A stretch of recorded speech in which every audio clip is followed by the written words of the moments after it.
Hello అండి. Bhimavaram special పెరుగు chicken ఎలా చేయాలో చూద్దాం రండి. పెరుగుని బాగా చిలకొట్టి పెట్టుకోవాలండి. చికెన్‌ని బాగా కడిగి పెట్టుకోవాలి. ఒక కళాయిలో 2 స్పూన్స్ ఆయిల్ వేసి ఫస్ట్ పచ్చిమిర్చి, ఇంకా కరివేపాకు, ఇంకా ఉల్లిపాయలు 2 సన్నగా తరిగి పెట్టుకున్నవి వేసి ఉల్లిపాయ డ్రై రోస్ట్ అవ్వకూడదండి. జస్ట్ సాఫ్ట్ అయితే చాలు. ఎక్కువ డ్రై రోస్ట్ అవ్వకూడదు. తర్వాత కడిగి పెట్టిన చికెన్‌ని అందులో వేసేసి మళ్ళీ బాగా కలిపి కాసేపు నీళ్ళన్నీ మగ్గేదాకా ఉంచాలండి. తర్వాత పెరుగులో పసుపు వేసుకొని 2 స్పూన్స్ ఉప్పు వేసుకొని బాగా గిలకొట్టుకొని కలిపి పెట్టుకోవాలండి.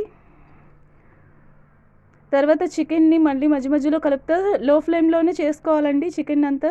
అల్లం వెల్లుల్లి పేస్ట్ వేసి మళ్ళొకసారి కలుపుకొని బాగా నీళ్ళన్నీ మగ్గేదాకా ఉడకపెట్టుకొని బాగా చికెన్ సాఫ్ట్‌గా అవ్వాలి. తర్వాత ఒక జార్‌లో కారానికి సరిపడా పచ్చిమిర్చి తీసుకోవాలండి. పేస్ట్ చేసి ఇలాగ చికెన్‌లో వేసి కలుపుకోవాలి. ఇందులో మనం ఎర్ర కారాన్ని ఎక్కడా వాడం కాబట్టి పచ్చిమిర్చి కారానికి సరిపోయినంత తీసుకోవాలండి క్వాంటిటీ.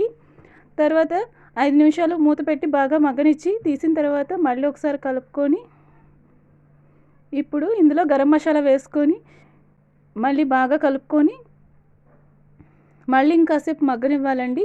మొత్తానికి చికెన్ బాగా సాఫ్ట్‌గా మెత్తగా ఉడికిపోవాలన్నమాట.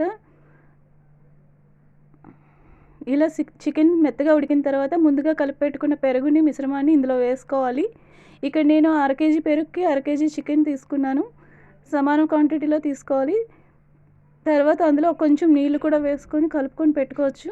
వాటర్ వేసి బాగా కలుపుకున్న తర్వాత తాలింపు పోపు వేసుకోవాలి. ఓన్లీ ఎండుమిర్చి, ఆవాలు, జీలకర్ర ఇలా కూడా కలుపుకున్న తర్వాత కొత్తిమీర చల్లుకొని ఇంకా సర్వింగ్ చేసుకుంటే 15 మినిట్స్ ఆగి తింటే చాలా బాగుంటుంది టేస్ట్.